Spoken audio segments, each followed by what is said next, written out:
it doesn't always look like pain. Sometimes it looks like calm, like composure, like the person who listens more than they speak. The one who nods, smiles lightly, and says, "I'm fine," with just enough conviction to make you believe it. They don't create scenes. They don't demand attention. They don't burden anyone with what they carry. And because of that, they are often seen as strong, stable, easy to be around. But here's the paradox. The people who hide their feelings the most often feel everything the deepest. Not louder, not more dramatically, just deeper, quieter, more internally. Their emotions don't spill out, they sink in. They settle beneath the surface where no one thinks to look. And over time, that hidden depth becomes both their strength and their isolation. You won't always notice it, because they've learned how to make it invisible.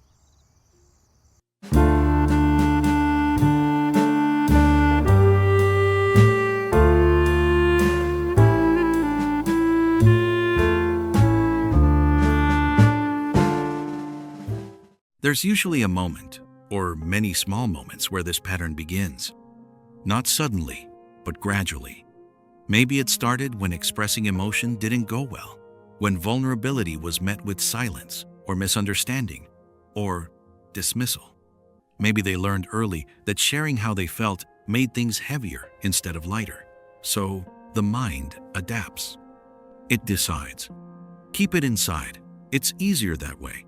Psychologically, this is a form of emotional self-protection. The brain isn't trying to harm you, it's trying to keep you safe from discomfort, rejection, or emotional overload. So instead of expressing feelings, it contains them. And at first, it works. You become the composed one, the reliable one, the person who doesn't overreact. You can walk through difficult situations without breaking down. You can hold space for others without needing much in return. But what looks like strength on the outside often comes from suppression on the inside. Because emotions don't disappear just because they're hidden. They accumulate. Over time, hiding your feelings stops feeling like a choice. It starts feeling like who you are. You become known as the calm one, the strong one, the one who has it together. And there's a quiet pressure that comes with that identity. Because once people see you that way, it becomes harder to show anything else. So you adapt even further. You learn how to redirect conversations away from yourself. You learn how to give short answers when someone asks how you're doing. You learn how to turn your pain into silence before it reaches your voice. And eventually, something subtle happens. You don't just hide your feelings from others. You begin to hide them from yourself. The mind has a quiet rule. What you don't express doesn't vanish. It changes form. Feelings that aren't spoken often become tension in the body, a heaviness in the chest, a constant mental noise you can't quite explain. You might not cry, but you feel tired. You might not talk about it, but your thoughts keep circling the same unresolved emotions. Psychologists sometimes refer to this as emotional suppression, and while it can create short-term stability, it often leads to long-term exhaustion. Because holding everything in requires energy. You're not just feeling your emotions. You're managing them, containing them, editing them before they ever reach the surface. And that constant internal control creates a quiet fatigue. The kind that doesn't always look like burnout, but feels like it. People who hide their feelings often live with a subtle split. There's the version of them the world sees. Calm, put together, unaffected. And then there's the version they experience internally. Overthinking, processing deeply, feeling more than they show it. Maintaining that gap takes effort.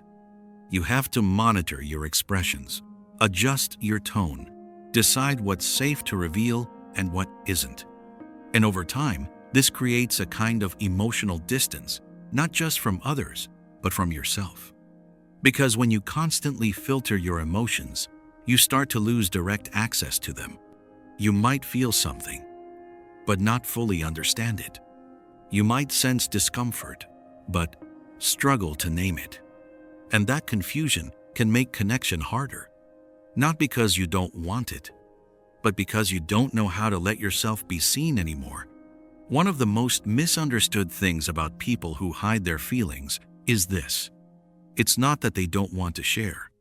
It's that sharing no longer feels natural. When you've spent years handling everything on your own, emotional self-reliance becomes your default. You become your own support system, your own listener, your own comfort. And while that independence can look admirable, it also creates a barrier. Because vulnerability requires practice. It requires trust not just in others, but in the idea that your emotions deserve space. But for someone who is used to minimizing their feelings, opening up can feel unnatural, even uncomfortable. They might think, it's not that important. I'll deal with it myself. I don't want to burden anyone. So they stay quiet. Not because they're empty, but because they've learned how to carry everything alone. There's a hidden cost to always appearing fine. At first, it feels like control, like stability, like you've mastered your emotions instead of being overwhelmed by them. But over time, something begins to shift. When you constantly silence what you feel, you don't just mute pain. You also mute joy. Because emotions don't separate themselves neatly. You can't selectively hide sadness without also dulling excitement. You can't suppress fear without softening passion. The same system that protects you from discomfort slowly distances you from everything else. Life starts to feel quieter. Not peaceful, just muted. Moments pass without fully landing. Conversations feel slightly distant. Even happiness can feel like something you observe rather than experience. And that's the paradox.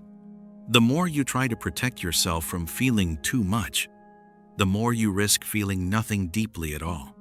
But at some point, something changes. It doesn't happen all at once. It might be a quiet realization, a moment where you notice the distance between how you feel and how you live, a subtle awareness that you've been carrying more than you've allowed yourself to admit. And that awareness can feel uncomfortable because it asks a difficult question. What have I been holding in all this time? Psychologically, this is where things begin to shift. Not through force, not through sudden change, but through recognition. The mind starts to see the pattern it created not as a flaw, but as a response. A response that once made sense. A response that kept you safe. But a response that no longer fits who you're becoming. And that realization softens something inside. People who hide their feelings don't need to suddenly become expressive or emotional in a visible way. That's not the shift. The shift is quieter. It's allowing yourself to feel without immediately controlling it. It's noticing your emotions without dismissing them. It's giving yourself permission to experience what's already there. Because the goal isn't to become someone different. It's to become more honest with yourself. You don't have to say everything out loud. You don't have to explain everything to others. But you can begin by not hiding it from yourself. The psychology of people who hide their feelings isn't about coldness or detachment. It's about depth that learned to stay quiet.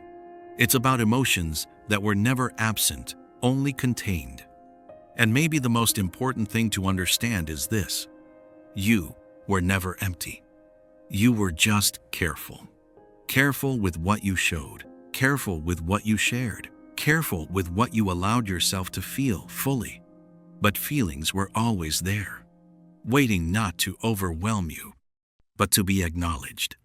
Because in the end, healing doesn't come from forcing yourself to open up. It comes from slowly realizing that your emotions were never the problem.